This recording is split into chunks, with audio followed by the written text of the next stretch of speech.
You put so much importance, and then you 180'd it? Paimon's trying to remember. What else did we put on our shopping list? I, think we should add sweets to it.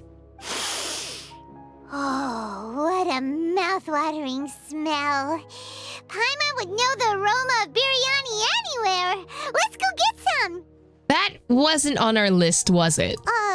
We can still add it to the list. Paimon, we have a limited source of Mora, so I don't know if we can get that right now. Well, if it isn't the Traveler and Paimon. Wasn't expecting to see you here. Wasn't expecting to see you here either. Hello there. Oh, it's been quite a while. Been a hot minute, I'm not gonna lie. So you two are still hanging out together. Dehya, didn't you say last time that you were gonna head back to the desert? Hanging out together? Miss Ma'am, Miss Paimon Ma'am, sir, they are in love. They are wives, okay? Hanging out? Hanging out? I said I was going to resign from being her bodyguard, not that our friendship was over. We're still the best of friends. The Homayanis also still post jobs from time to time. Their pay is always generous, so me and the other mercs never pass them up. I told Dehya to just stay at our place when she took one of those jobs a few days ago. Uh-huh, sure. As you should, Dunyarzad. My parents were delighted. They even said that it always felt like we were missing someone whenever Dehya wasn't around. You know, missing their in-law, technically. History will tell you that they're just friends, and they were roommates. That sounds like something they would say, all right. They're always so welcoming. Mm-hmm. Anyway, the job is already taken care of, so I was going to head back to the brigade as soon as I finished a little shopping. But the master kept insisting, and I ended up staying for another day. Mm-hmm. You can stay for as many days as you want, Dehya. Father hasn't even gotten around to treating you to his best dishes yet. The dad already likes you? That's it. They're married. Like, if the dad likes you already and is, like, giving you, like, feeding you his best dishes, that's cap. They're married already. You know I'm not the kind of person to stay put in one place like that, my lady. Don't worry, though. There'll always be next time. But she said they'll treat you to the best dishes. Paimon can't believe you can still refuse that. But wait, didn't you say last time that you would take me on a trip to the desert? Why don't you just take me with you today when you leave? Cute. Okay, it's a date. There's so many places I still haven't visited yet. I'm sorry, my lady, but no can do. There's still a few things I need to take care of back at the brigade. Besides, the desert hasn't exactly been the most peaceful place lately. Wait, why? Oh, come on. Not this again. That's also what you said last time and the time before that. This feels like an internal, wedding, like, you know, like something that should be discussed between you two. I just feel awkward sitting here. Do y'all want to just get a room and, like, talk it out or something? Cause, like, it's okay. Like, we'll just do our shopping. Y'all get a room. It'll be fine. I know, I'm sorry. Just give me some more time, and I promise I'll plan the best trip ever for you. All right, fine. To be perfectly honest, it's not that I wanted to go, it's more like I feel like something is off about you lately. Ever since you first set foot on the estate a few days ago, you've been acting anxious and even paranoid. Oh? Dehya paranoid? That's weird. Have you been delaying our trip because you've run into some kind of trouble? Nah, are you kidding? You're worrying too much. Not the nah, that's cap. Nah, you are under something. Would you swear on that? Friends shouldn't lie to each other, you know. I wouldn't pry any further if you're willing to swear on what you just said. Yeah, you can't lie to your girlfriend. But if something really is bothering you, then just tell me. You know I'll help you however I can. I think that's what she's trying to prevent. Oh, looks like Dunyarzad was onto something. You're too perceptive, my lady. Seems I can't hide anything from you. Mm-hmm. I just thought that nothing good could come out of telling you about the messy happenings of mercenaries. Knowing too much only leads to more trouble. Mercenary life is a dog-eat-dog world where Mora reigns supreme. Everything operates on a completely different set of rules. That doesn't change anything about what I just said, though. We're still friends, and I can only support you if I understand what's bothering you.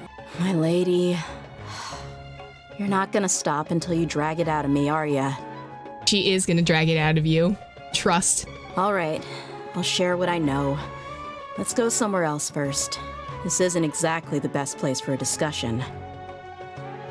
Ooh. Okay, let's talk here. Just try not to draw any extra attention. At least they didn't make me. I was so prepared for them to make me just walk like 2 feet away. I'm not gonna lie. I'm glad they did this cutscene here. As you may already know, the Eremites have both a lot of mercenaries and a complex organizational structure. Many mercs are no different than me, just going around looking for jobs to earn some mora. My brigade is called the Blazing Beasts. We're not a large group, but every member is loyal and brave. However, not all Eremite brigades are like mine. Some are willing to cross all kinds of lines for the sake of mora. The most notorious is a faction known as Deshret's Relics.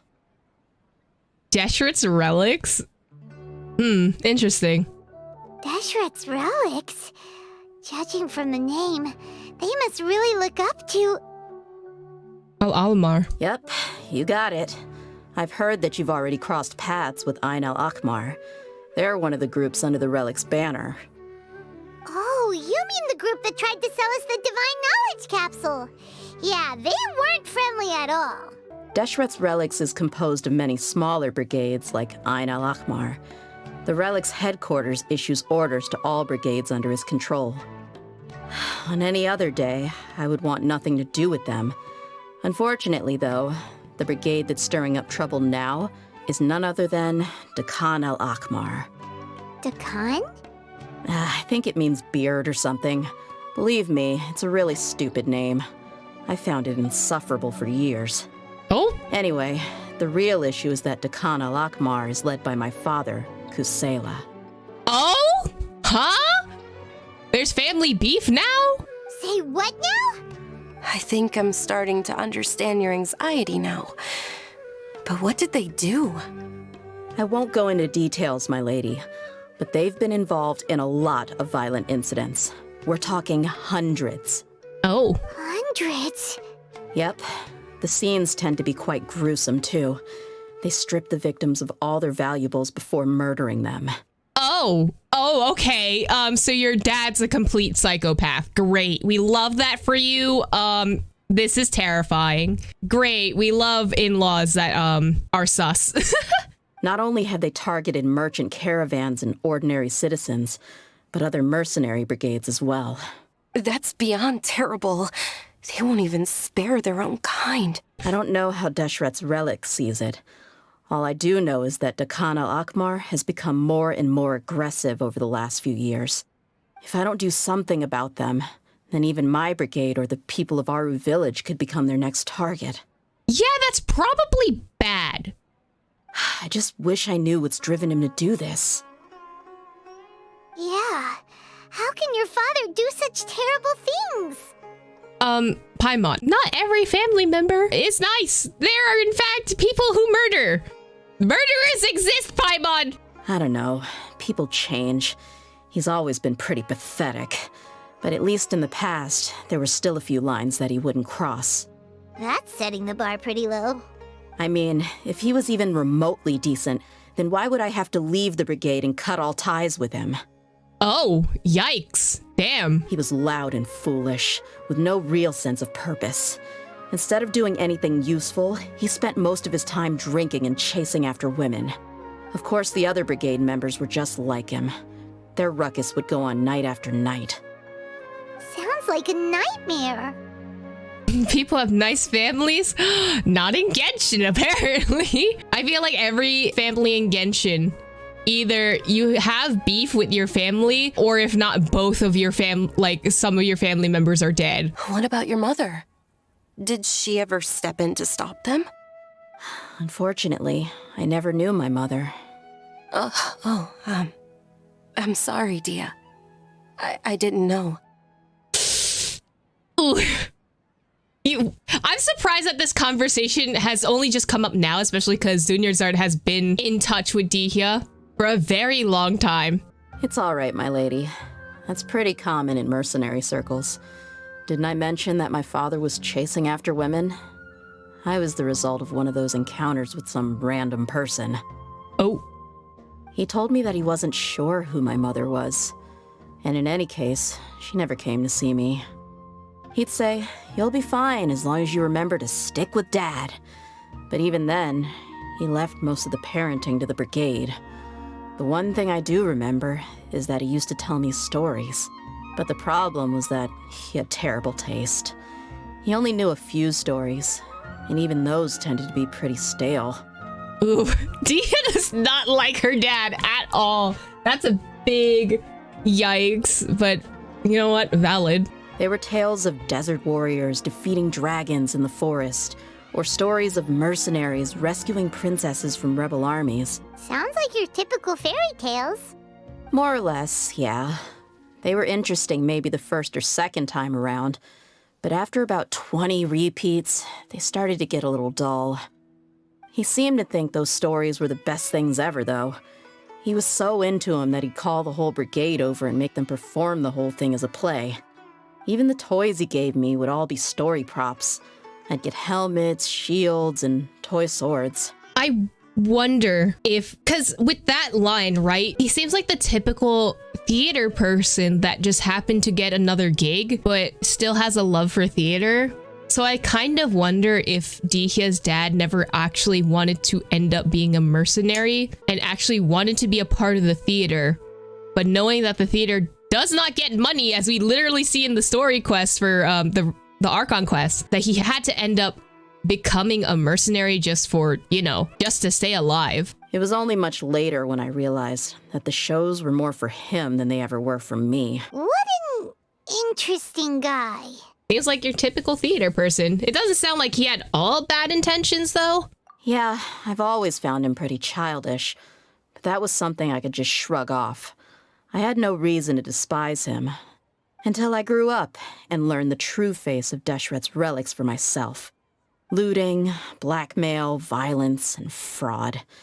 They not only accepted such heinous acts, they would even openly boast about them.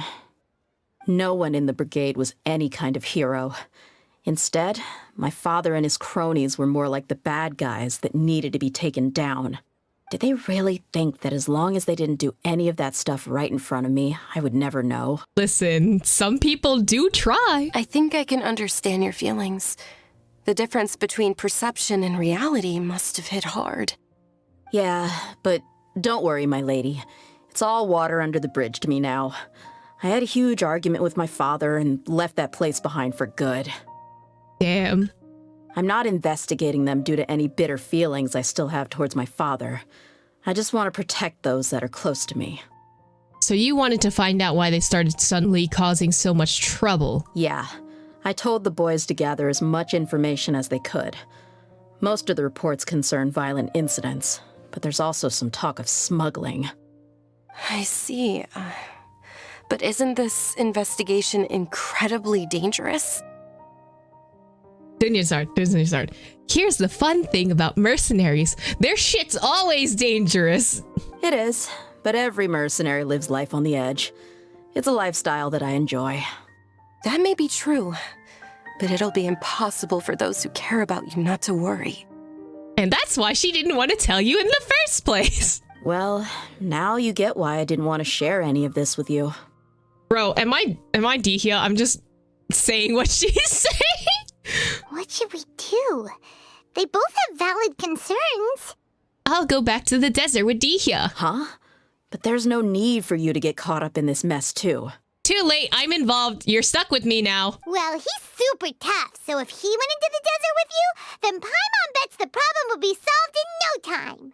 Yeah. I'm inclined to agree. I'd feel a lot more at ease if you took him along to help. You can count on me. I'll do my best. I'll wait for news from you in the city until then. Please, stay safe. I'm honored that you care so much for me, my lady. She cares a lot more than you think. All right, then let's get moving. Our first stop will be Caravan Rebot, where we can catch up a bit with my fellow mercs. Bet. I see We need to know. I sure hope they'll be okay. What you gotta say? Please be careful. I'll stay in the city and wait for news from you.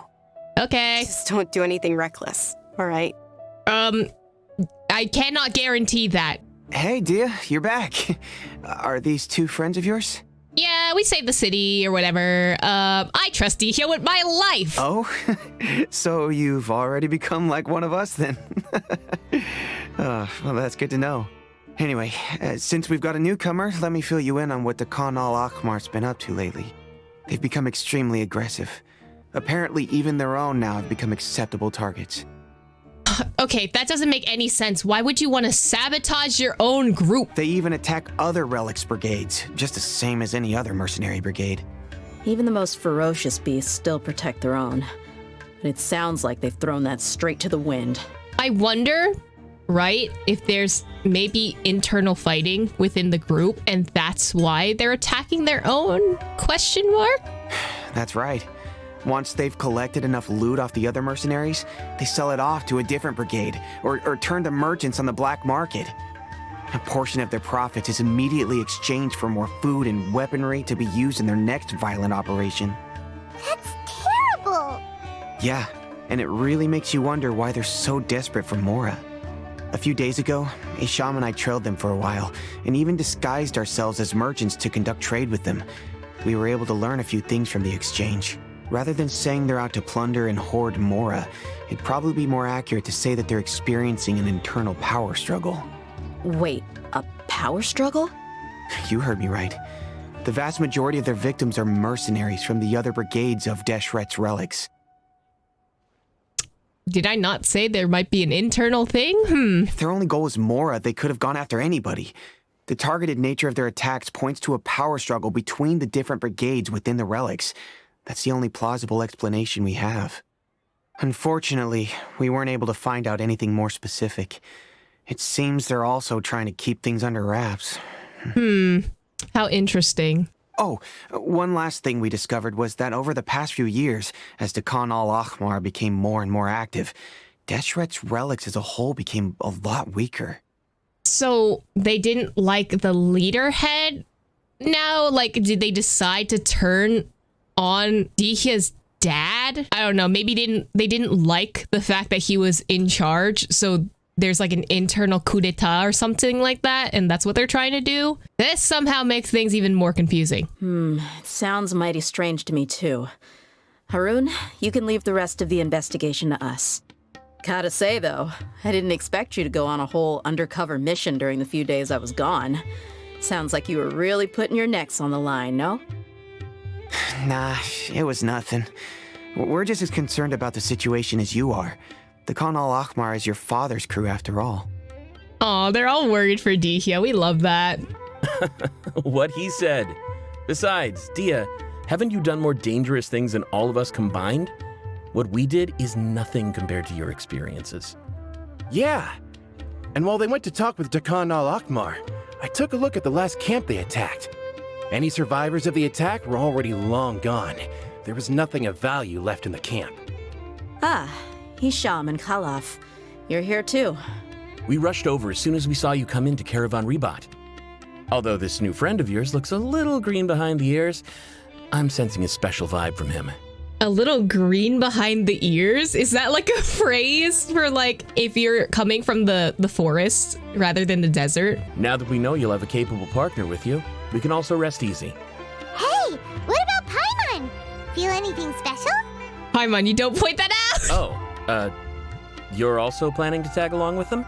Not they don't know what to say to Paimon. Don't know what to say to the child. Of course! Paimon is the traveler's most important guide. Wherever he goes, Paimon will follow. Oh, in that case, then you'd better take care of her too, Dehya. Not that you better take care of her. I mean, Paimon's a little squishy, but like, come on. We don't know if she's an unknown god or not. Don't underestimate Paimon! Don't worry about her. She may look tiny and helpless, but she's been through just as many battles as the traveler here. She may look tiny and helpless. Even if she had only survived on sheer luck, then that alone would still make her quite formidable. I'm fucking wheezing. Paimon's face. Look at her. She is so mad. I had no idea. I guess I shouldn't judge by appearances. Oh, one other thing, Dehya. When you're free, why don't you update the deputy about your upcoming schedule? We held another recruitment event a few days ago, I'll protect but you. everyone only came to see the Flame Main. You weren't around at the time, so people were pretty disappointed to only find our crew of rough, unkempt guys. The deputy put a lot of effort into the event, but it was basically for nothing. Only a few people chose to stay, and that really got to him. Sorry to hear that. I'll be sure to bring him some great liquor next time. I left in a hurry and I couldn't make it back in time for the event. Gotta admit, I can understand their disappointment, though. You're our brigade's main selling point, after all. Now, if only the deputy could figure out a way to bring a few more smoking hot members into our ranks. Hey, oh, hey. I'm in pain. I'm physically in a pain.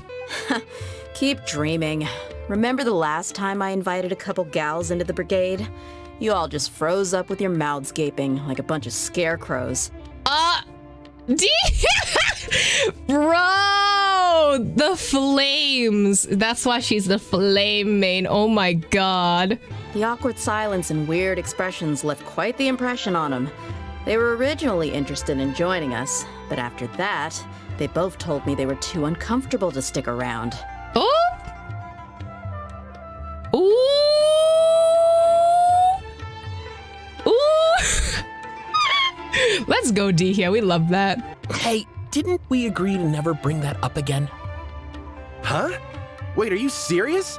Why have I never heard about this? I don't think you were part of the brigade yet. Ooh. Are you kidding me? I missed a once-in-a-lifetime moment like that and you weren't even gonna tell me? Is it a once in a lifetime moment? That's something, bruv. All right. We can tell you about it later. Now's not the time. Hey, don't you try to change the subject. You and Hisham get your butts over here and tell me everything right now. His face! Wait, his face in this shot is sending me. Oh my god! I'm here for this. Oh, there they go. Are they always like this? More or less. There aren't many rules or graces when it comes to mercenaries. We're used to just speaking our minds. If someone starts getting under your skin, you just yell right back at them. And if that doesn't put an end to it, then you just challenge him to a fight. Kelly is admitting he'll never get a chance to talk to women. Oh my god. I need him to go touch grass or something, not sand. But we also don't tend to take many things too seriously. Oh. Being direct and getting it all out of your system as soon as things come up is better than keeping everything bottled up, never talking about it. Can we talk about them, like, doing the fucking Scooby-Doo run in the background? It's sending me. It's genuinely making me... Oh my god. That's also why I never spare their feelings when I talk to them. If I want to laugh, I'll laugh. If I'm angry, then I'll unload on them. It's hard to stop once you get used to it. Though, I can never do that when I'm with the Homayanis. Hey, knuckleheads! Can you at least tell me the rest of the intel before you go back to your bickering? Yeah, you hear her, Holloff? Told you we gotta focus on the investigation first. I drew up a map. Right here is the spot. There you'll find the merchant caravan responsible for getting rid of Dehya al-Akhmar's looted goods. All you gotta do is wait and ambush them in the evening. They'll have no idea what hit them. Perfect. Thanks for that. Be sure to pass my regards to everyone else in the brigade as well. Will do. You stay safe, Dehya. I like his voice. His voice is very calm. I want to know what the hell y'all are talking about. Come on. You can only trash us like this because you weren't there. I want more information. Admit it. You would have just frozen up like everyone else if you were there. Ooh, tea. How could I have missed a moment like that? Bro, I need you to touch grass. Now, like I said, the two ladies Dehya brought with her were also like super mercs. I'm talking same level as Flame Main here. Oh, you should have seen it. The aura of the two of them when they were standing together. It was aura. incredible. I was just at a loss for words, that's all. Oh my god, I need you to like talk to a woman. Like one person. Like it's the aura of the women that were standing. Bro, get the fuck out of here. Oh, so pathetic. Hey, shut up. The aura of the women standing there. All right. This should be the place. Let's find a spot to hide and bide our time. I don't know, there's a giant tree trunk. That should work. It's gonna come down to a fight one way or another, so let's all be careful. No need to worry. He knows his way around a fight. I love how Paimon just like, yeah, he knows how to fight. Paimon, we need to put you in like a baby safety protection cage anytime we go into a fight or something, because like, this is every time. We either need to teach Paimon how to fight or we just tuck her away somewhere. I'm not worried about that. What I meant is that we probably shouldn't go too hard on the enemy. After all, we still need to get information out of them. Oh, thank you for changing the time for me, game. I actually appreciate this. Ah, here they come. You ready? Let's not give them a chance to react and end this quickly. Objection! Oh. The way they were walking into the geo circle! The way they were just walking into it! Oh my god! You're the Flame Main. Good. That saves me an introduction. All right, time for a little talk. Are you buddies with Dakana Lakmar now? Tell me, what are they after? You know the code of being a mercenary just like everyone else. The first rule is to never divulge key information about our employer. What makes you think I'd talk? That might have worked on an amateur, but I know you're just looking to protect your reputation. Think about it, though. What's your reputation worth if you won't have the other tools you need to succeed in this line of work? Tools like, I don't know, your limbs or eyes? You've got 5 seconds. You might want to think twice about how much your employer's information is worth to you. Whoa! It's okay, Paimon. She knows what she's doing. I'm not joking around. We can do this the easy way or the painful way. 2 seconds. I'll save you the trouble. Oh, hello? He stabbed himself? Oh, he's dead. Are you crazy? He tried to bite off his own tongue. Quick, search the area for any first aid supplies. Not the bite off his own tongue with Dehya's emergency treatment. Blah. Definitely didn't expect him to go that far. Thankfully, the wound wasn't too deep, and he just passed out from the pain. Okay. But why would he be so extreme? I don't know. I just wanted to test his mettle. You can get a lot of mercenaries to talk just by threatening them. I didn't expect him to be willing to go through so much pain just to deny us some intel. Well, he's out cold for now. We could wait for him to wake up, but maybe it's not a good idea to interrogate him any further. What should we do? Yeah, don't worry about it. It'll be a waste of time to interrogate him again after that. He might just hurt himself again if we start asking. There are lots of goods around here.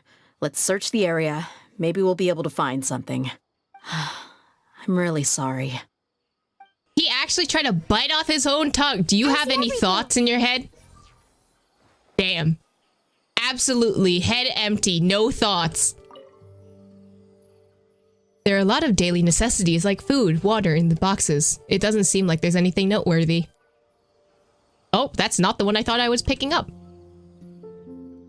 Oh, okay. There's some weapons in the boxes as well as a bunch of medicine and bandages. It seems like Akan al-Akhmar is really up to no good.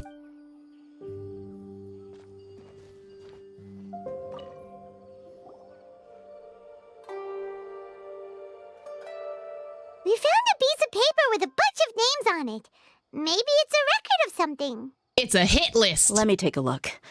If this really is a merchant caravan, they should have a record of their transactions.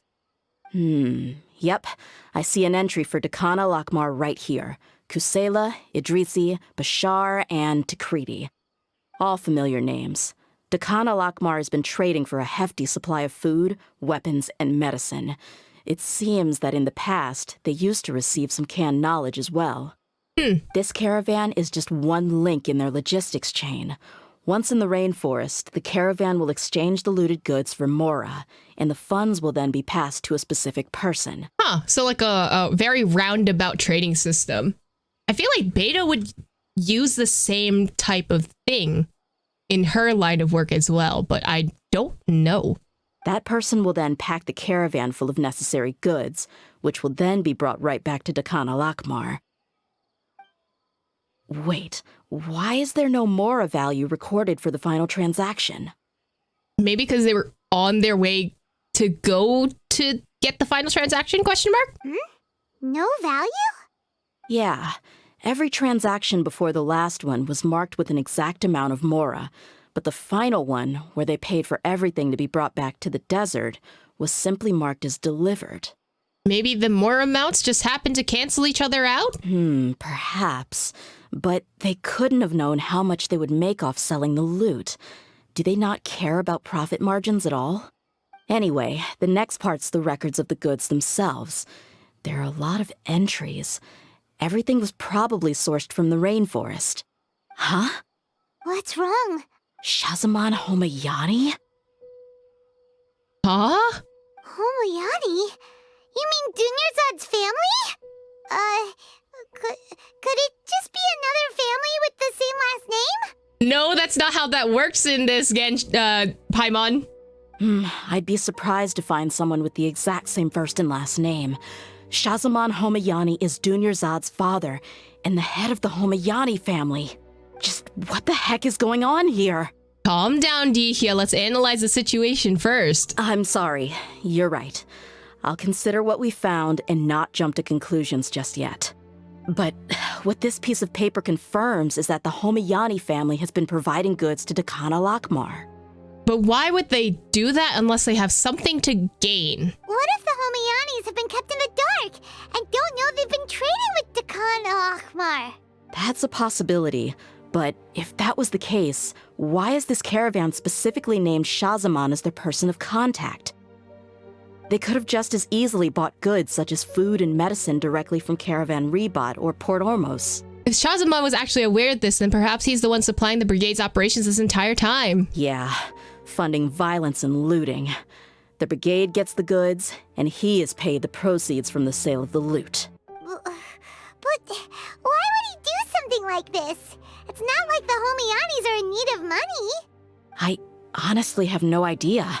I've been to their estate many times, and I've never noticed anything suspicious. The only potentially large expenditure I could think of would be the treatment costs for Dunyarzad's Elazar. Maybe they borrowed a lot of Mora in the past, but that's still just a speculation. I don't think the master would stoop so low to make Mora. I don't think Dunyarzad knows anything about this either. You're probably right. I know my lady's personality, and she wouldn't deliberately keep something like this from us. But what should we do now? All we found is just another mystery. Paimon, isn't it always like this? We find out one thing and then we have 300 other questions afterwards. If we want to get to the bottom of this, we won't be able to turn back. If you ask me, we already have no choice but to confront her about this. I'm not worried. It's too early to make a verdict yet. I still have faith in the Homayanis. Let's go find my lady again. We'll tell her everything and see if she's willing to lend us her support. If we're lucky, we can not only figure out the mystery of this paper, but also follow the trail of breadcrumbs to the people responsible at Dakana Lakmar. Dehya, are you sure this is the best decision? What if instead of getting the help we need, we just end up revealing everything we've discovered to the enemy? I've considered that possibility, but even still, I want to tell her what we found. I think I owe her that much. True friendship is built on trust. She showed genuine concern for me when we first brought up the topic. I can't repay her kindness with doubt and suspicion. That's not how I deal with people. You're right. Paimon wants to trust Dunyarzad too. Hope will be of help for her. Yeah. Let's pay another visit to Sumeru City. We're back, my lady. Oh, you're back a lot sooner than I expected. You mustn't have run into any trouble then. Well, how did it go? What did you come up with? Actually, we're still investigating. It's just that we've discovered something strange. I see. The clues you found have led you back here, in the city? Something like that. Yeah. You all look a little dispirited. Whatever you found must not have been very encouraging after all. Why don't you discuss it with me? Maybe I'll be able to say something to cheer you up? It's okay, my lady. It's not so much about me being upset with my father or anything like that. How should I put this? So something is wrong. Even the Traveler and Paimon have been uncharacteristically quiet. Listen, I'm always quiet. Paimon's usually chatty. On any other day, Paimon would have already waved to me with a smile and shouted, Dunyarzad, we're back! So tell me, what happened? Well? My lady, please prepare yourself for what we're going to tell you next. It concerns the Master. The Master? You mean my father? Yes, your dad. Okay, I understand. Don't worry about me. I'll listen as attentively as I can.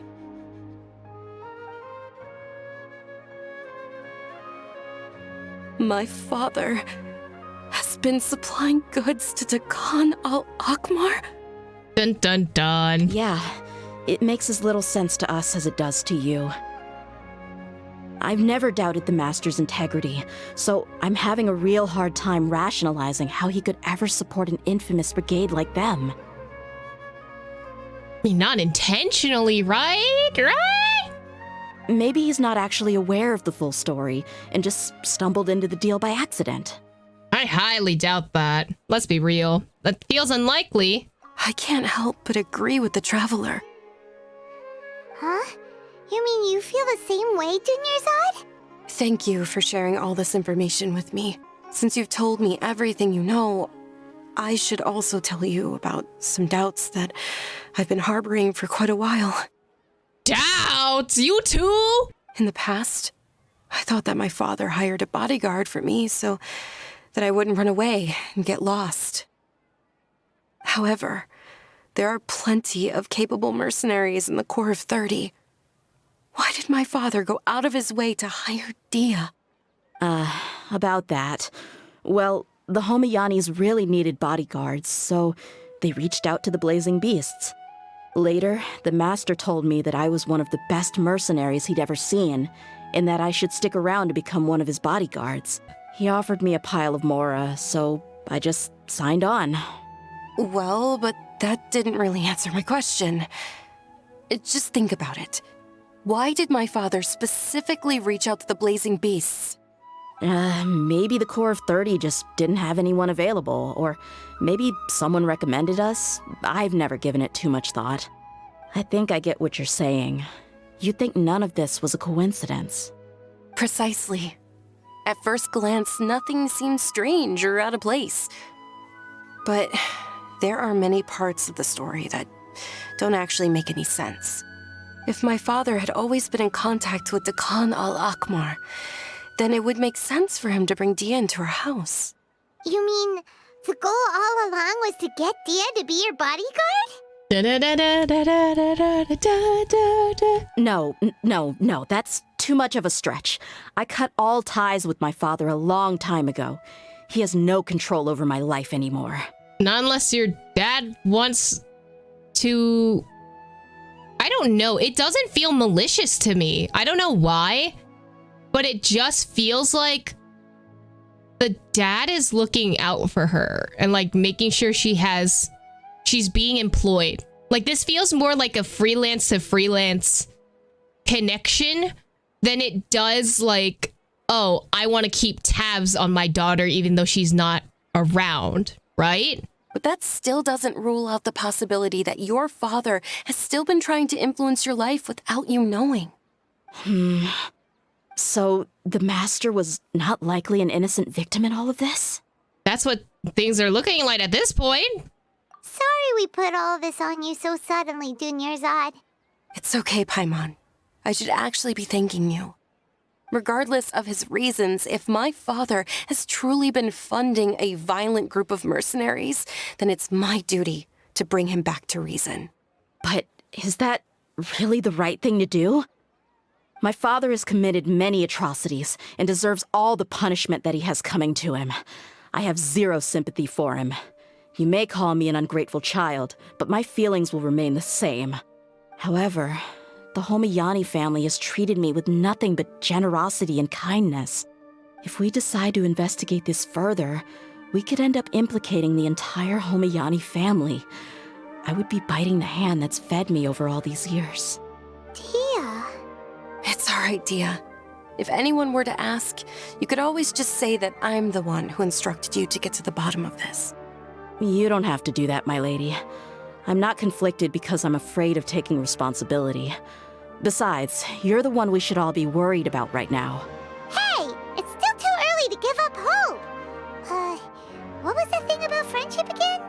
True friendship is built on trust. Right, yeah, trust! You said that yourself, Dehya. Besides, there's no point on getting all riled up before we've confirmed all the facts. If your trust hadn't been misplaced, then he probably has many conflicting feelings as well. Thank you, everyone. That makes a lot of sense. I guess I should always remember the trust that I've placed in people. In which case, my lady, could you ask the Master to come out and have a chat with us? Sure thing.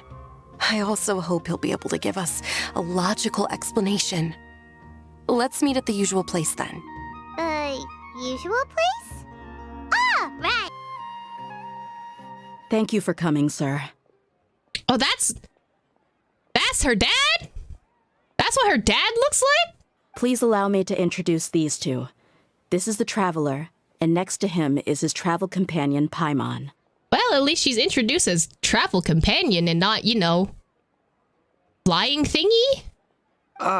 Yes, my daughter has mentioned them from time to time. It's a privilege to finally meet them in person. But we may skip all the pleasantries for now. What is the important matter you wish to discuss with me today? Well, we wanted to bring this transaction record to your attention. There's something on this record that we're all pretty curious about. Dehya explains the issue to Shop. Seems like I can't keep everything from you much longer. Oh, so you knew. I mean, we been knew that, but you know. If you wouldn't mind, we'd like an explanation. This is a threat. Well, it's a long and difficult story. And to be perfectly honest, I'm not sure if I'm doing the right thing. What I do know, though, Dehya, is that the truth will bring you no solace. If anything, it will likely cause you a great amount of anguish. But I feel like Dehya would want the truth no matter what. Wait, me? Yes, I understand perfectly why you came to see me. And I am touched by your collective commitment to do the right thing. But knowledge always comes at a price. And sometimes, as they say, ignorance is bliss. Your father, Kusela, and I both believed that. Of course, you have the right to seek and learn the truth, but I must warn you. The facts of this matter may reduce everything you've built for yourself into sand, blowing in the wind. Oh, I don't like that. She deserves to know, right? If you must proceed, then Kusela's heartfelt efforts will also fade into the wind like a fleeting mirage. His heartfelt efforts? I'm sorry, sir, but I'm not sure I follow. It's giving me... You know how Dehya doesn't like him? It's giving me like maybe he wasn't the villain all this time. And in fact, we have to sympathize him because Hoyle likes to write characters like this. So I feel like that's what's happening right now and I don't know how to feel. I've made it this far in life without a single drop of my father's support. I don't think that's what's happened. I have my own ideals and ways of looking at the world, as well as people and causes that I've chosen to cherish and fight for. None of these things have anything to do with him. I came here today to support you as the head of the Homayani family. No warning will change my stance on that. I understand. Then let me tell you a little story. Our family once needed to take a trip to the desert when Dunyarzad was just a baby. Along the way, we were attacked by bandits. They had superior numbers and quickly overpowered our bodyguards. When all seemed lost, a group of passerby Eremites lent us their support. Those Eremites were Kusela's brigade, Dehya al-Ahmar. Kusela's men told me that the attackers were Eremite mercenaries, just like themselves. I was shocked.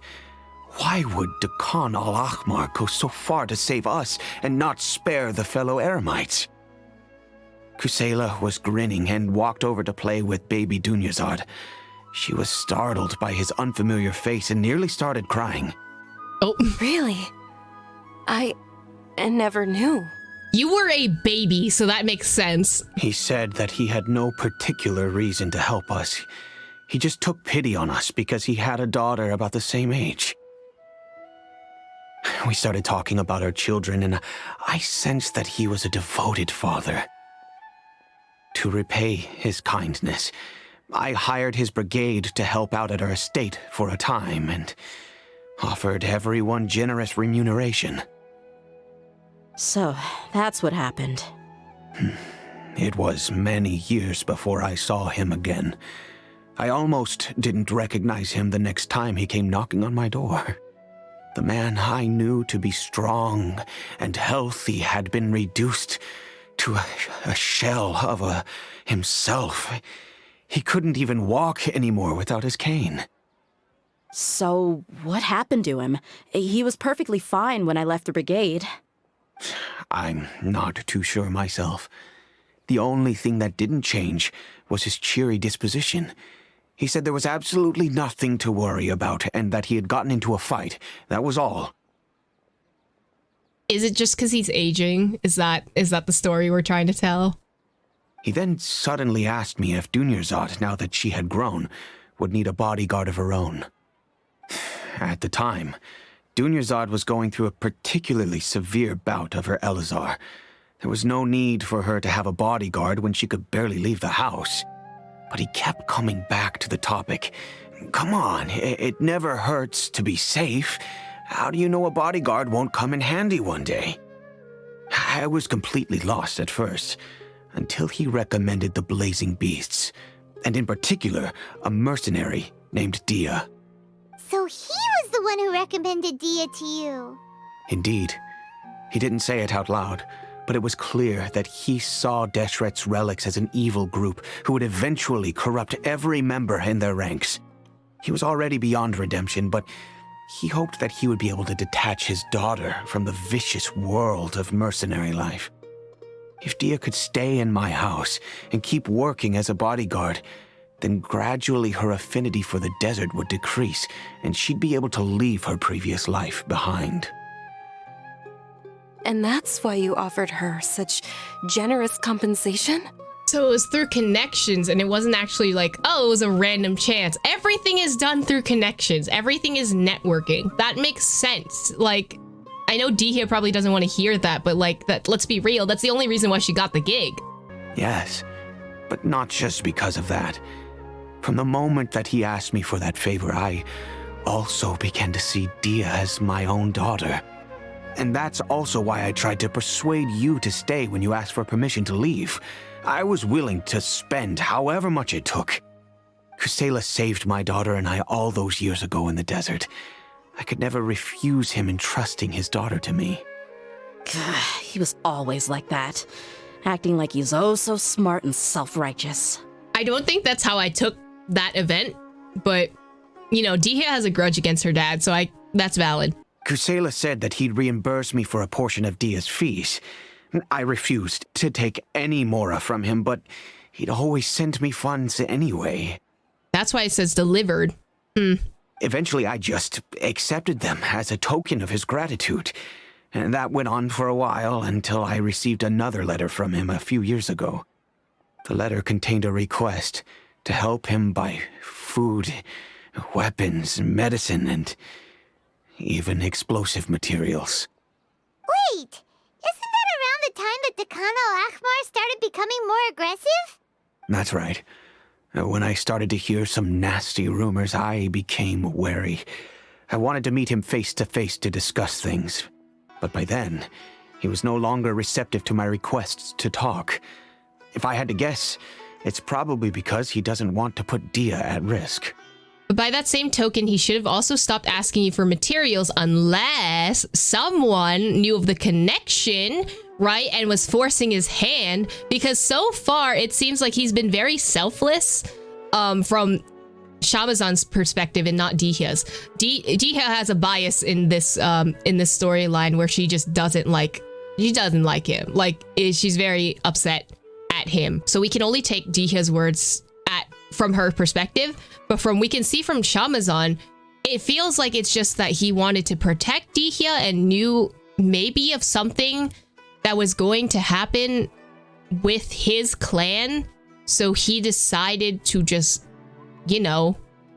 separate Dehya from all this. And maybe now someone is forcing his hand and is asking Shamazan for money just because of the connection. But by that same token, he should have stopped asking for the materials. That thought occurred to me as well. I figured that he probably came to me for help because he had nobody else to turn to.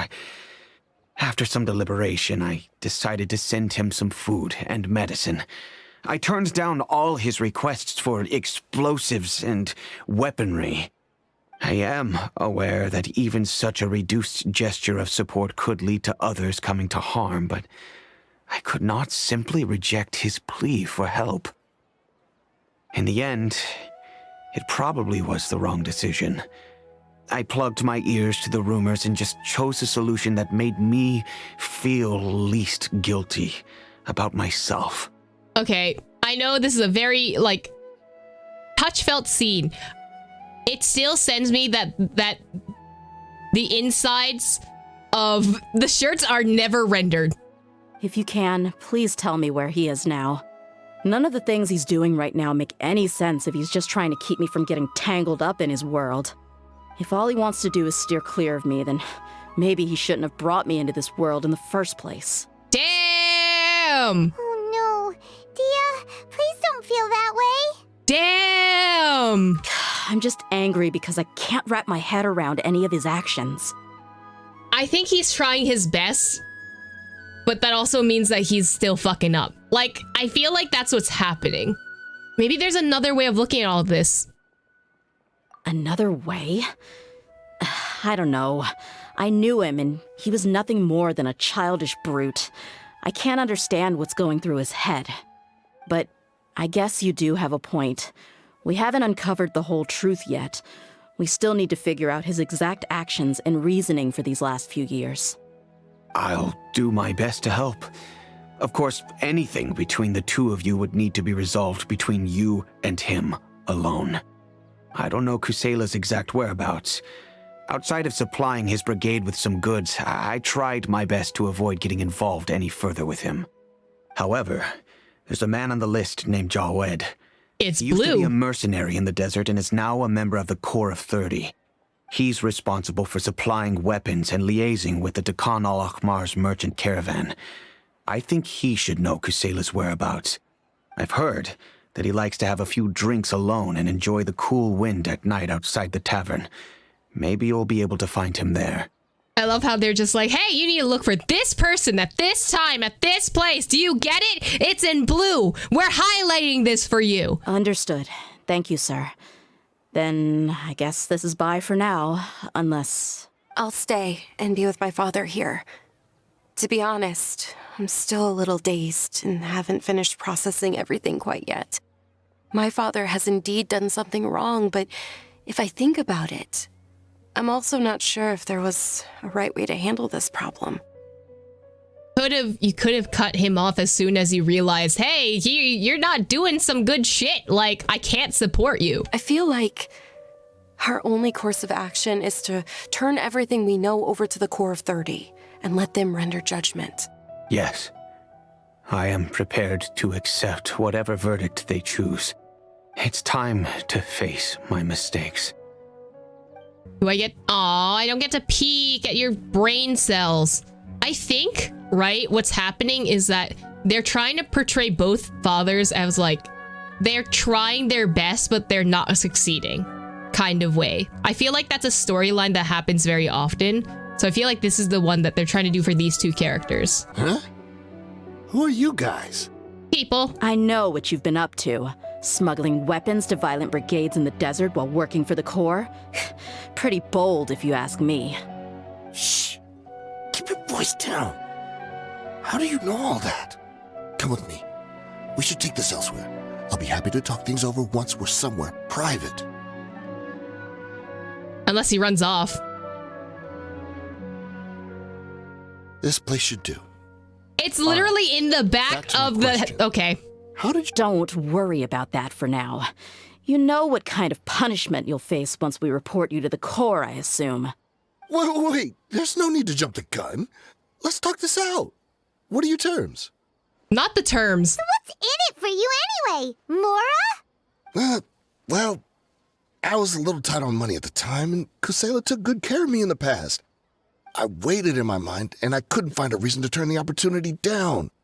I wouldn't only be helping my benefactor, but I could also make some quick Mora. Let me tell you how it is. We're investigating Dehya Al-Akmar, and we're gonna put an end to their operations. If you provide some help for us, then we might just put in a good word later to reduce the terms of your punishment. Hey, why don't we discuss this a little first? Listen, I made quite a bit of Mora from my last run. You just give me a number, and I'm sure we can... Not the bribery. Shut it. Shut it, Paimon. My patience is running out. You should know when a mercenary is after something other than money. All right, sheesh. But you gotta promise you'll put in some nice words for me later. You have not been helpful. They're always on the move. Here's the spot they were at the last time I made my delivery to the desert. Feel free to go have a look. I'm just telling you, though, it's not on me if they're not there anymore. Sure. And then you can forget about any nice words from us. Hey, come on. Now you're just being unreasonable. No, this is fairly reasonable for negotiations. Really? And how do I know you're not leading us straight into a trap? Don't forget, you're the one with no bargaining chips. All right, I get it. Why don't you go take a look, and if they're not there anymore, I'll try to figure out something else for y'all. This seems so casual when it's definitely not. Now that's more like it. Let's move. And as for you, try to stick around the city until we get back. You don't want us to call the folks from the Corps and have them drag you back to the city. The threats here? We love it. What are you thinking? I want to know. Don't worry. I'm not going anywhere. Yeah, you better not. Nahida will know the truth from you, though. Just my luck. How did I get caught by her of all people? Nahida knows all. Seems like we're in luck. That should be their camp right up ahead. So are we kicking their asses? Let's go. We'll finally get to the bottom of this ourselves. I'm here to see Kusela. Tell him to get out here. Yeah. Dehya, why are you here? Because she wants to be. And then there's no other dialogue. That's fine.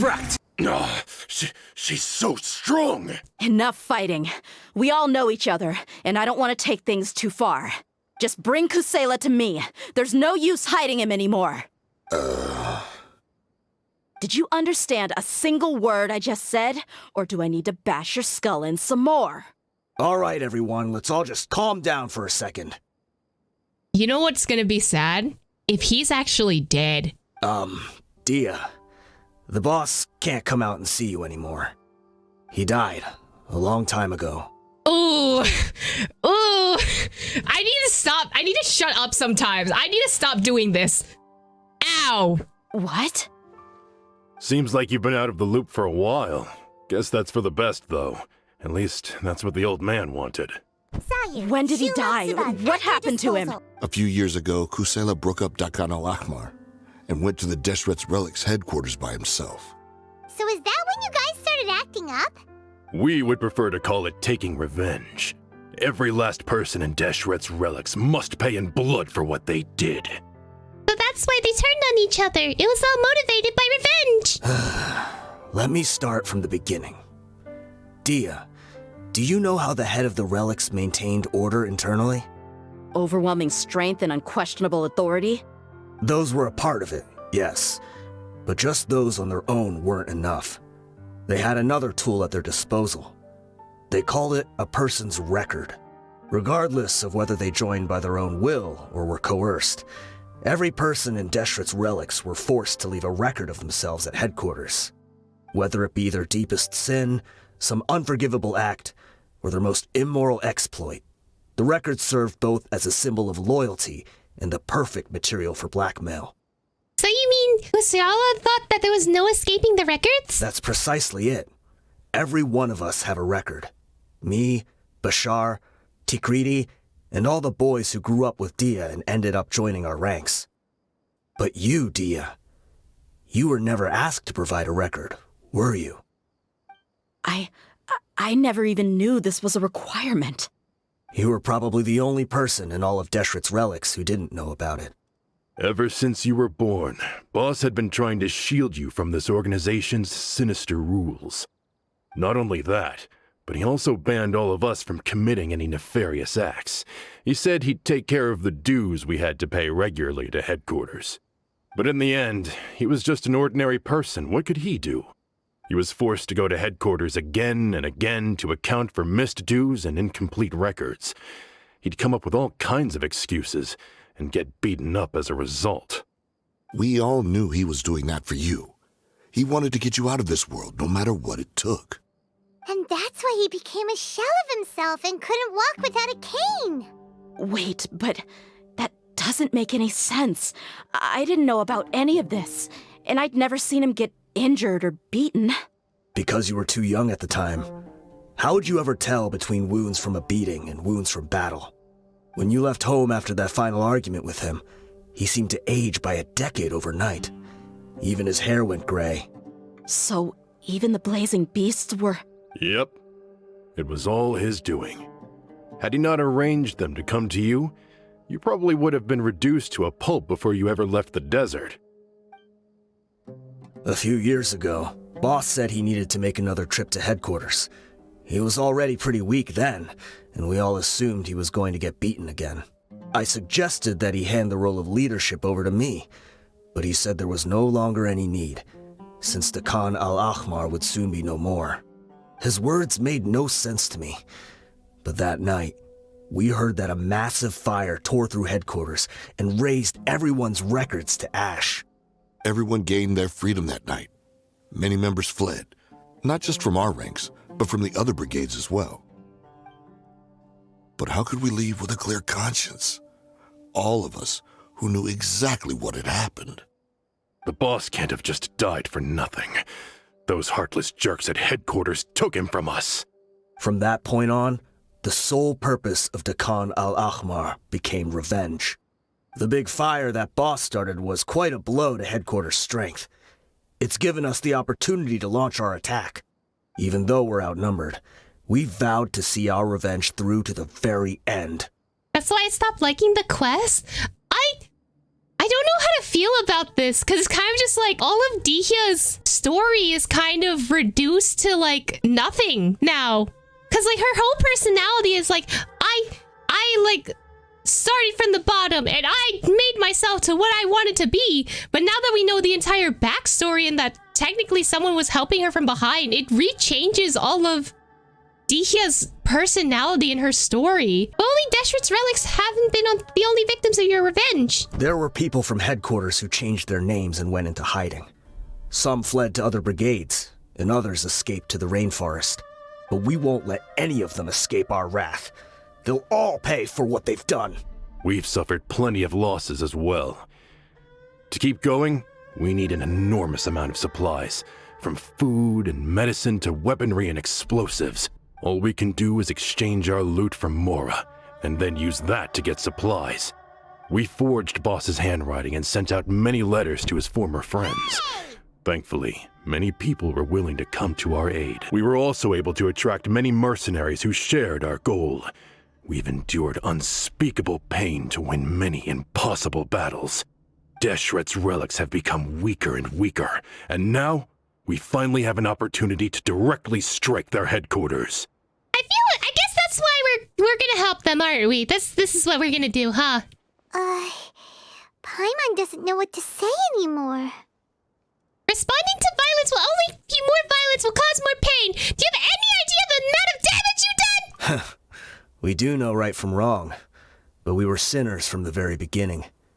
We do not deserve the freedom that the boss won for us with his life.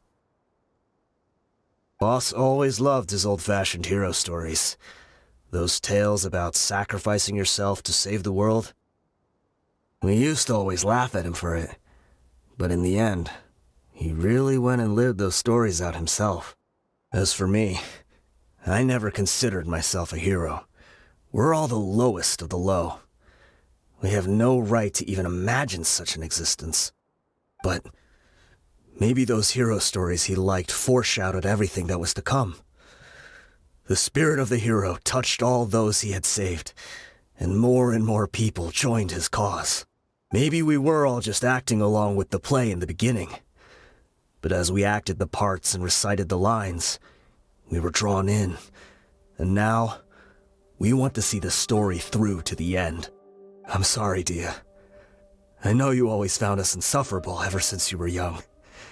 Just think of this as a madman ranting. I'll go with you. Huh? Dehya? You wanna go with them? I grew up with these guys, and I know they're not bad people. It's just that some situations get so bad that it's difficult to tell good from evil. All I know is that Deshret's relics must be destroyed. Furthermore, I want to go see the place for myself. I want to know if my father is still there. I know you don't want to get involved in this, so there's no need for you to tag along. I can do this on my own. No, I made a promise to Dunyarsar to support you. Yeah. Paimon feels like we'd only regret it if we don't see this through to the end. Thank you. We'll be a lot stronger together with you. I bet Boss would lose his mind if he ever knew you'd join us at the very last moment like this. Considering all the losses and injuries we sustained, we can't afford to turn down someone as powerful as you. He can think whatever he wants. But the fact is, I owe him this much.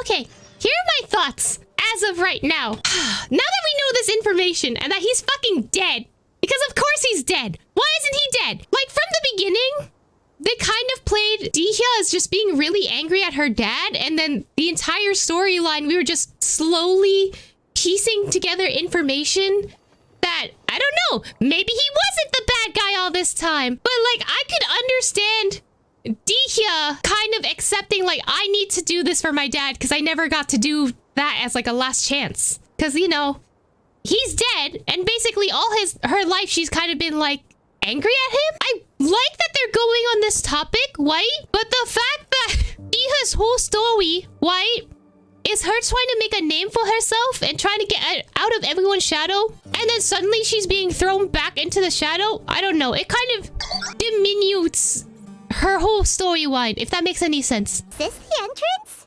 We sure didn't run into much trouble on the way here. Should be. I don't think they have enough manpower left to post guards and defend their perimeters. It's domain time! Wow. Paimon didn't expect it to look like this on the inside. They should all be holed up in here. Don't know how many people they've got left, though. Who cares? We'll round up all of them. Still, we should be careful. Even if they've only got one shot left, it could still take us out. I fought through many situations like this before. Yeah, we'll know what they're really capable of once we've landed some hits on them. Deshret's relics may have been a force to be reckoned with before, but their name means nothing now. Yeah, they don't stand a chance with you here. I'll take the lead. I've been here once before. Follow me! We're almost there! Let's go!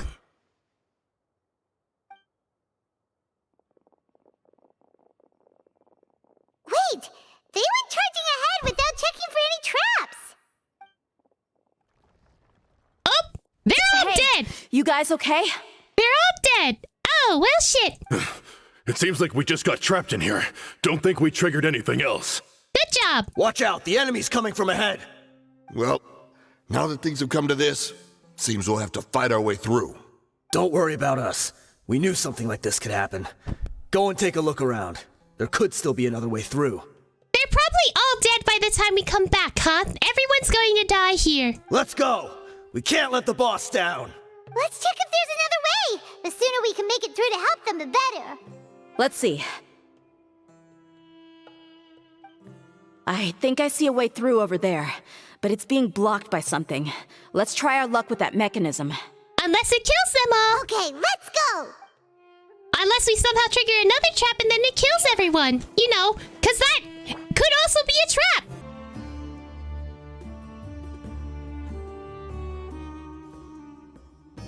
It's really pretty, though. I wasn't expecting anyone to make it through from the other side. But as a desert dweller, I suppose we should be used to our folks defying all expectations.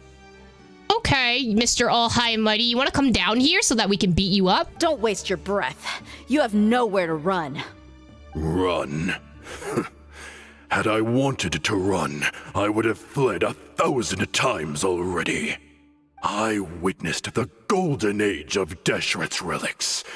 Even if I could leave this place behind, all that awaits me now are endless days of humiliation and ruin. Even now, my brothers and I still believe in one thing. The greatest should never live to remember their fall. So you want to go out in a blaze of glory? Let us draw our weapons! We will show them the true power King Deshret bestowed upon his followers. They are but two, while we hold within ourselves the entirety of the relic's glory. Okay, but we got main character energy. What do you got to compete with that? Wave 1, charge! Eliminate them! Okay, try. The commander has finally fallen. But they're still coming at us. This place is like a gladiator's ring. They just keep coming no matter how many we beat. Yes, keep fighting! There's no need to fear, and no need to back down! This is our last stand! When the next wave comes, try to draw away their attacks. I'm going to see if I can take out that high platform. Oh, door?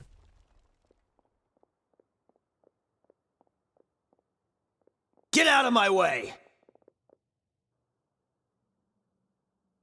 Come and It's the face turn. me, Mitchell! Ugh, so they've broken through the front as well. Apologies, Lord Michal. They fight like absolute madmen. No matter how much we throw at them, they just keep coming for more.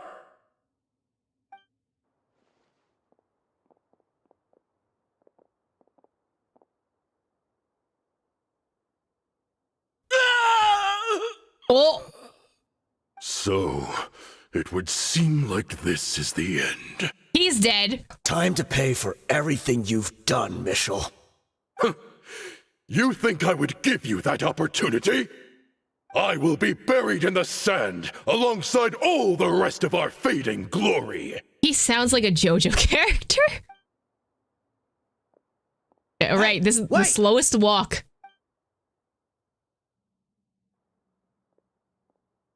Bye. I don't know what he's doing. Is giving me Pokemon Platinum vibes. Oh, suddenly he's dead. We were too late. Oh, man's unalived himself is what happened. Okay. It's over.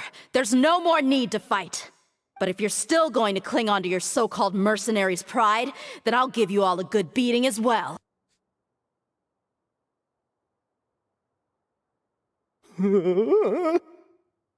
Hey, Dehya!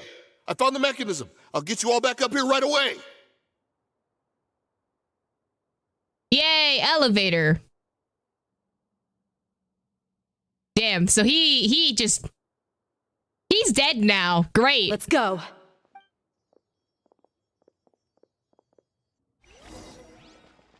Oh man, you're making me walk to it? But are there any chests though? Money. Things. I don't see anything. Oh. Yeah, so this is great. I love this. Hi. Please? Hello? Who did this? Hello? Who are you filthy rats? And why are you always pestering us? Why are you being annoying? You call yourself a member of the infamous Deshret's relics and you still can't even tell who's made it all the way to your headquarters? Who knows what intent a bunch of rats may have? We try to catch a couple, and you all just show up on the other side instead. How are we supposed to figure out what you're after? Rats? Bruh. Hey, have you ever heard of a man by the name of Kusela? Why would I know? It's not like I'm in charge or anything. Why would I? Okay, he's about to get his ass beat. This is your last chance to talk. Hey, I said I don't know anything. I'm just an average member here. I'm telling the truth. Bro, he's gonna get his shit kicked out of If you're him. gonna find someone, why don't you look through the records yourselves? Who can remember every name and face with so many people coming in and out every day? The irony.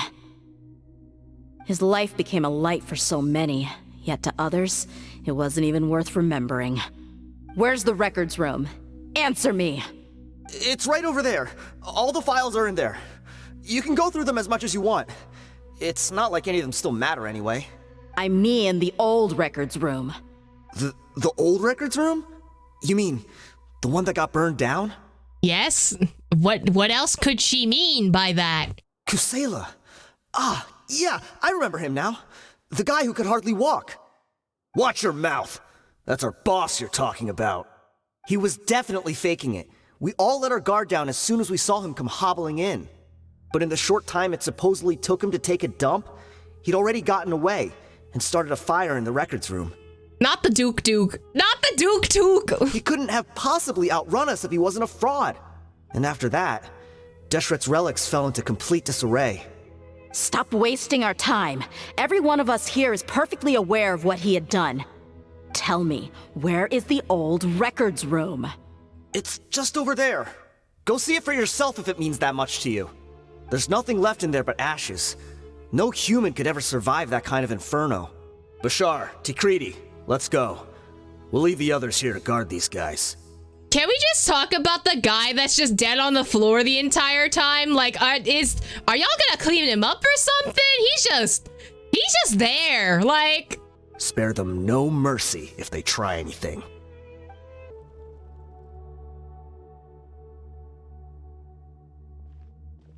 So, this was his final destination. How did he do it? Getting past all the guards with a limp and sneaking in here to start a fire? If he was nimble enough to do that, then he must have been able to get out of here after starting the fire, right? Is not Nahida, is Dehya coping right now? I feel like she's coping. She got a lot of information placed on her at once. Dehya. I'm sorry. I know it's just wishful thinking. Let's look around. Maybe we can find something that's been left behind. Everyone searches around the room. Is this a cane? It must be the one that Dehya's father used. Kusela. Thanks for everything, boss. We're fortunate to somehow find that cane after that fire. Let's split up and look around some more. What if something else has been left behind?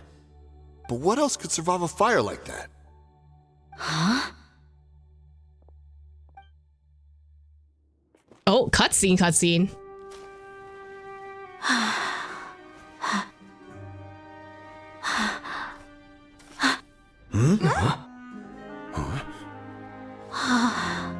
Oh, I love sword canes. They're so cool. Thought so. Wait! Isn't that the toy sword you played with as a child?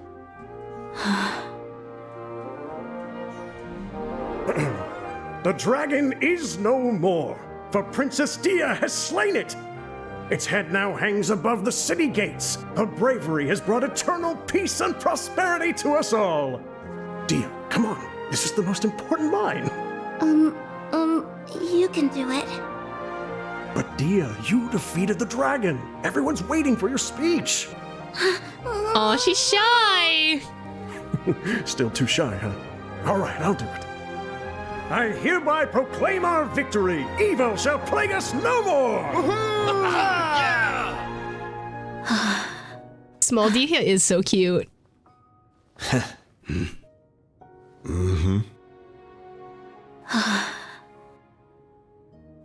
I hereby proclaim our victory. Evil shall plague us no more, Dad.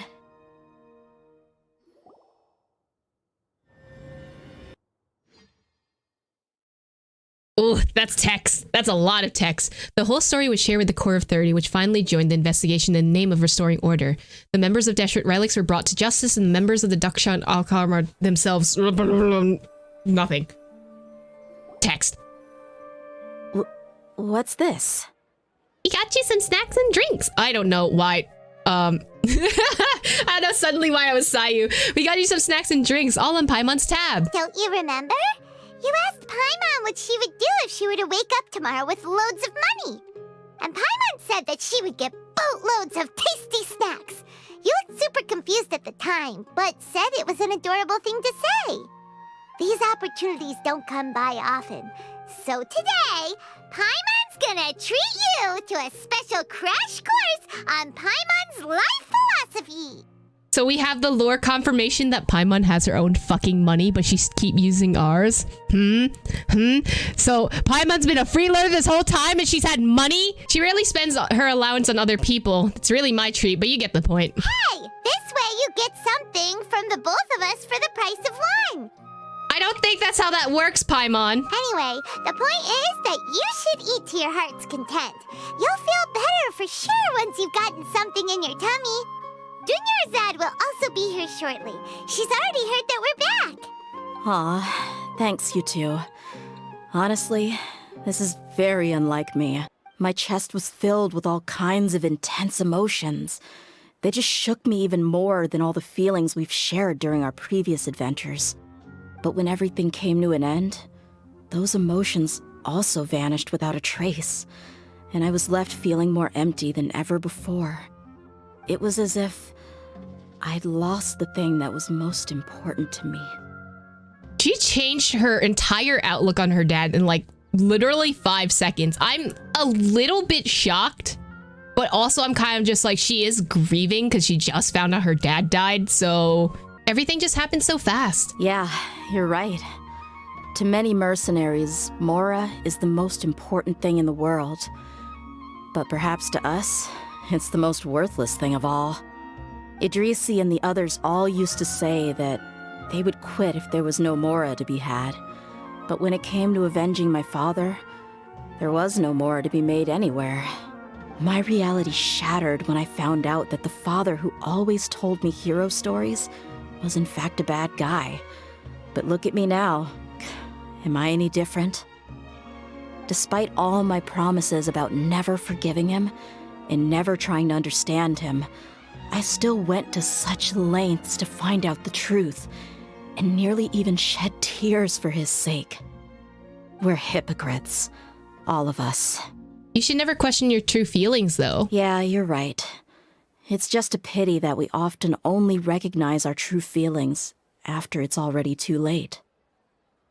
You're back! Are all of you all right? We're not dead, is that the point? Ah, there she is. Yeah. Many people from the Core of 30 came over, and I just wrapped up everything with my dad. All I can do now is wait for their verdict. Huh? Dehya, you're looking quite down again. Paimon will explain. A lot happened while we were gone.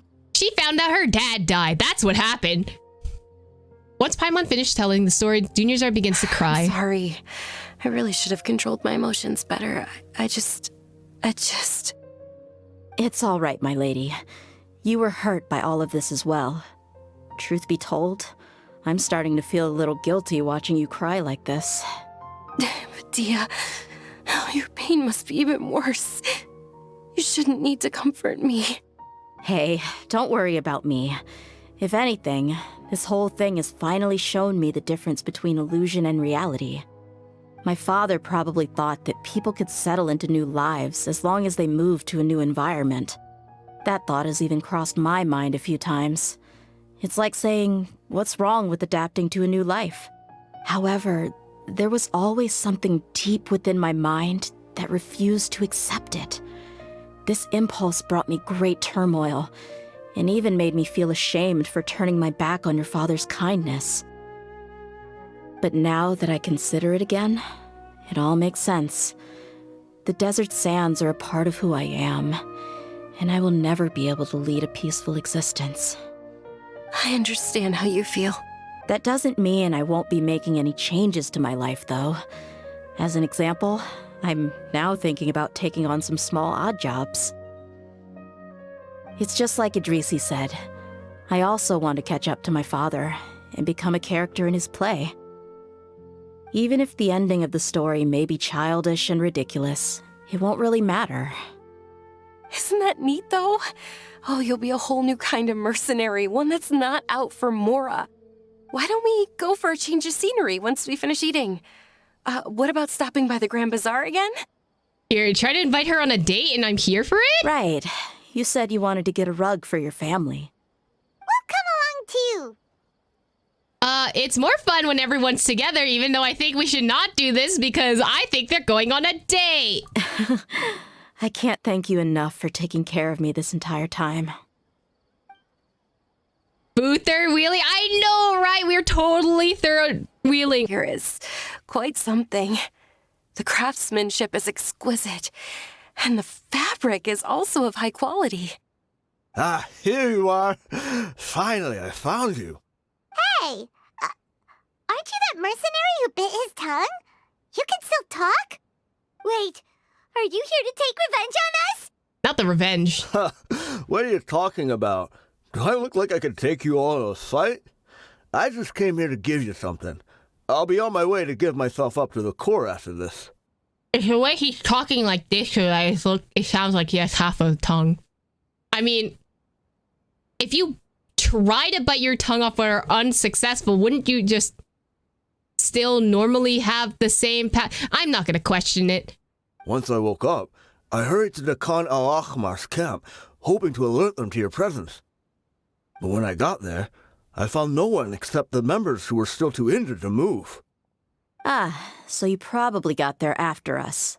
Yeah, they told me that they had exacted their revenge, and everyone had turned themselves in to the authorities. Even that last camp was not going to last for much longer. I had joined the cause to repay an old favor from Kusela. Now that everyone's already turned themselves in, I might as well do the same. One of the injured members gave this box to me, and told me that it contained some of the old man's last possessions. Everything left in the camp will get confiscated, so I figured I should get this to you before the Corps could get their hands on it. He's really trying to get that, like, he's trying to be nice, and I appreciate that, but also there was no incentive for you to do that. Thank you. No worries. We are all just living our own truths. There's no need to comment or judge anyone for it. Shut up, Satar. That's all I do in this game. So this box contains everything that Dehya's father left behind. Huh. It feels lighter than expected. I mean, you can only carry so much when you're constantly on the move. Well, back in the day, the first thing he did with any Mora was spend it on things like drinks and meat. But let's see what's inside. What's this? It's just a bunch of junk. It kinda stinks. Perhaps it's just been left unopened for too long. A handwritten copy of a storybook. The paper's already yellowed, and it looks like it's about to fall apart. It was against the Academia's rules to possess books for personal use. If he was going to break that rule, he could have at least copied something useful.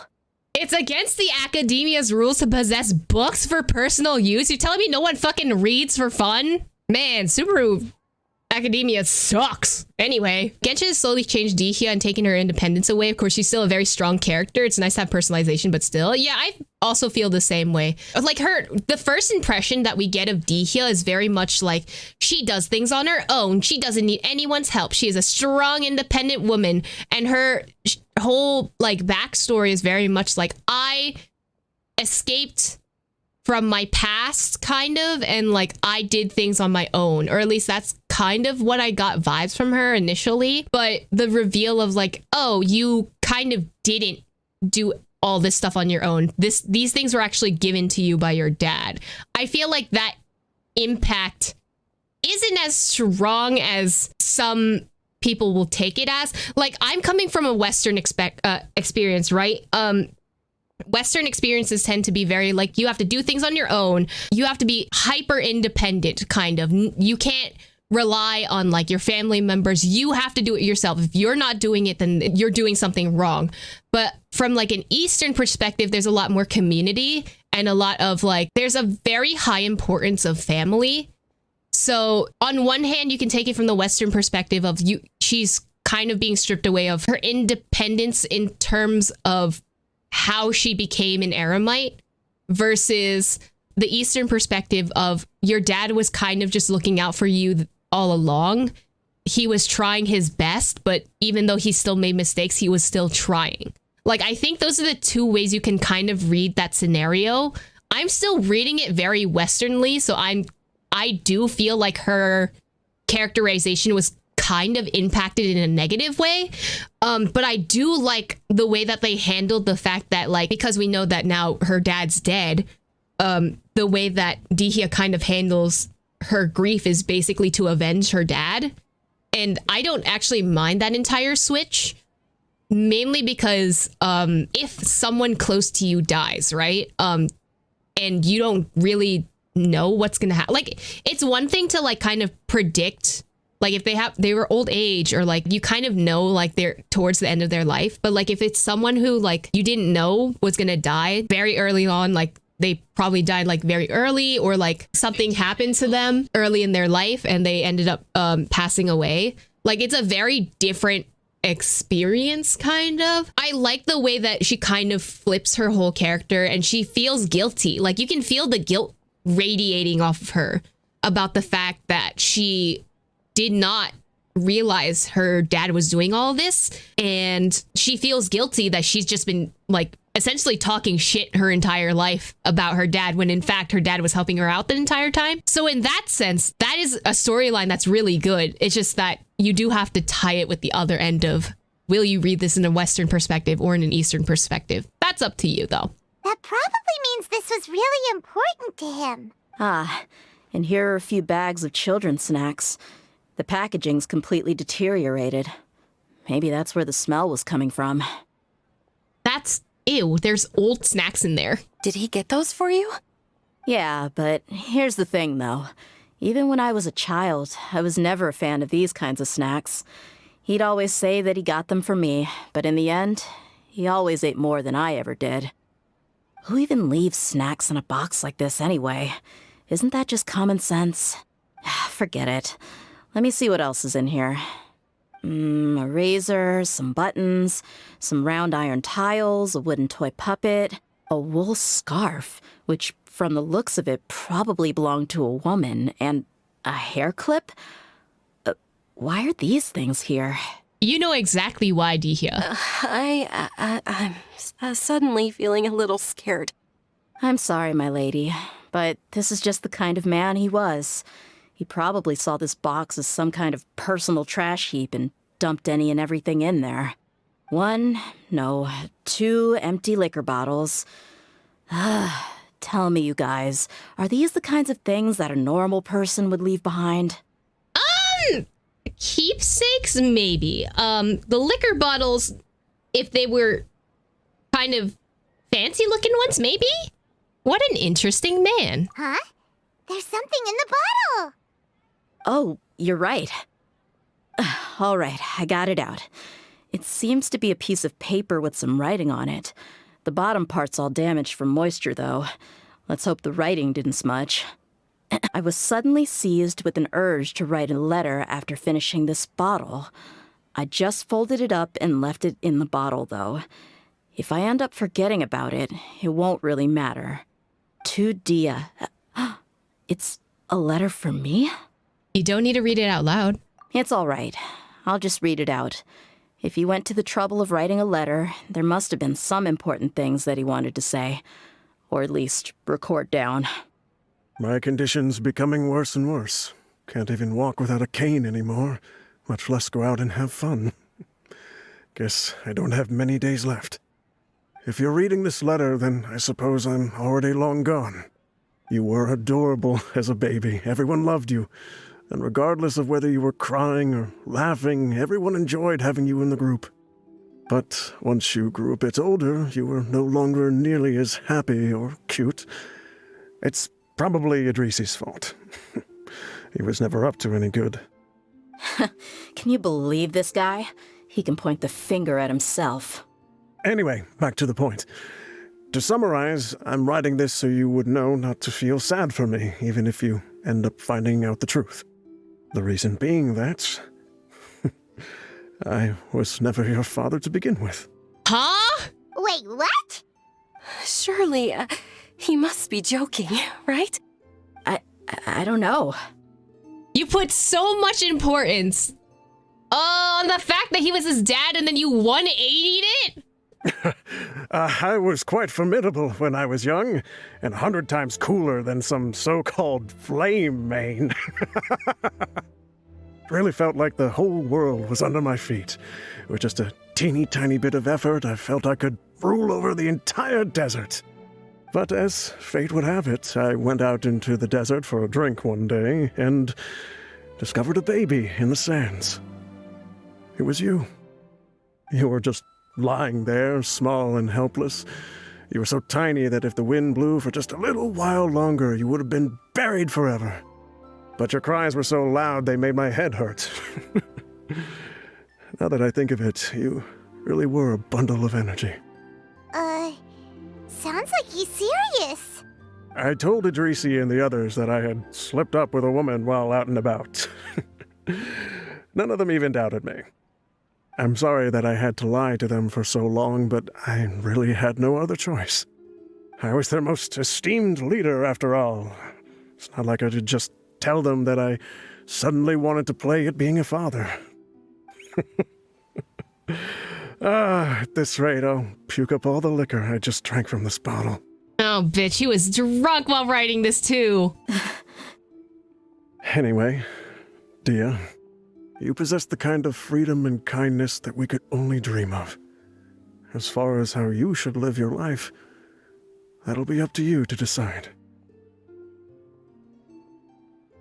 That's the end of the letter. In the end, he was still thinking of me as a little child. I mean, he was really trying to play parent, so isn't that also a good thing? I suppose, or I would have suffocated under the sand a long time ago. He was a good father to you. The fact that he wasn't a blood relative doesn't change that. I don't know if he was a good father specifically. He was trying his best to be a father figure, right? Yeah. It's just a pity that we had to learn the truth of everything like this. Do you already have some ideas about the decision that he wanted you to make? I do. If he first found me alone in the sands, then I want to try my hand at finding the person who abandoned me. I just have one wish. To tell them a story.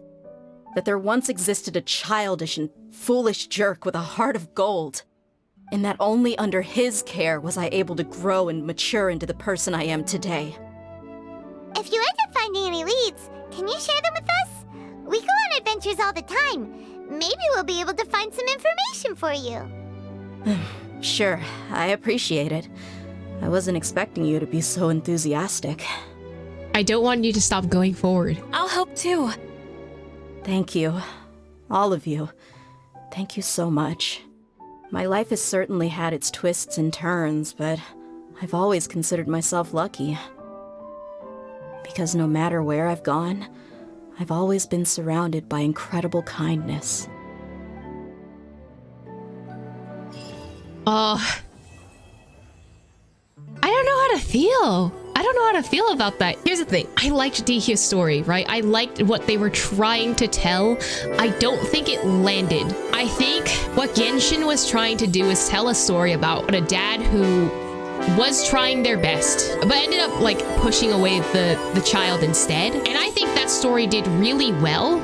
I just wish it wasn't for a character like Dehya, because Dehya is very hyper independent. Her entire backstory is very much like, I did this on my own, I will do everything independently. But now that we've experienced this story, it kind of erases all of her motivations and like kind of rewrites Dehya into a corner, kind of, where it's like, yeah, she is still very hyper independent. She can be a character who we see as like very self-focused and like tries to do the best that she can and like succeeds. But now we have the kind of secondary afterthought of, oh, the only reason why you were able to get lucky with these positions was because your dad did that for you. Like, it gives me nepotism vibes when I know they're not trying to write him in that sense. But again, that is a very Western perspective of that, because I feel like another way you can take it is that the dad just wanted the best for you, right? He just tried to do his best, even though he was trying, even though he couldn't really show it in a way that would, I don't know, not give you trauma or burning hatred for the dad. I don't know. It's a complicated story, because dealing with like death in general, especially one close to your family, is also a difficult story to write. So I liked it, but the way it affects Dehya's character makes me feel iffy. I don't know how I would feel if the roles were reversed, because I feel like we wouldn't have the same effect if Dehya was a guy. The one thing that's tipping me off is that for a lot of the women characters, a lot of them either don't have a lot of story elements that can justify their characteristics. I'm specifically speaking of Raiden. She is hot, but her character, like, storytelling was ass, okay? Don't add me on this. You know that is true, okay? I don't forgive her for everything that she's done in Inazuma, and like, they didn't make up for that backstory. But I feel like because of our own internal biases, if Dehya wasn't a woman, I think we would have a different perspective on it. If we take Scaramouche's, spoiler for the interlude Archon story quest and Scaramouche's whole storyline, we know that A abandoned Scara in the middle of fucking nowhere, right? A was also technically trying to do her best. Like, she didn't want to influence him technically and have his life be controlled as a puppet, because she felt bad because he had his own emotions. So she abandoned him so that he could live out his life. And Scara ended up being vengeful. And then we find out through all this other stuff, and then eventually he gets a vision and all that. And he redeems himself. In like Scara's perspective, it's more like he was vengeful towards the parent, and he ended up kind of making the story his own, even though now we know that A is kind of just like, was trying to help him by abandoning him. In that sense, I don't know if my words are coming across correctly, but it's more like the story writing for Scara was less based on like, oh, A did this for you, so you should feel grateful to her, kind of, versus Dehya, who, yes, you can feel guilty that you have been shit-talking your dad this entire time, and like, of course, you're gonna feel really bad for her because she's grieving, and also because she literally just found out she lost someone and didn't know that he was doing all this stuff to help. But I feel like a lot of her change in character was relying on, oh, a man did this all for you, right? Versus Scara, he kind of became more hyper-independent after the whole abandonment thing, whereas Dehya kind of took 2 steps back, if that made any sense at all. But those are my thoughts on Dehya. I still like her character. I wish they tell us why they designed her in that way, so it doesn't really work. Why do you cancel your burst on jump? It doesn't make any sense. But I feel like that's gonna be gameplay that we'll find out more of later. Who knows?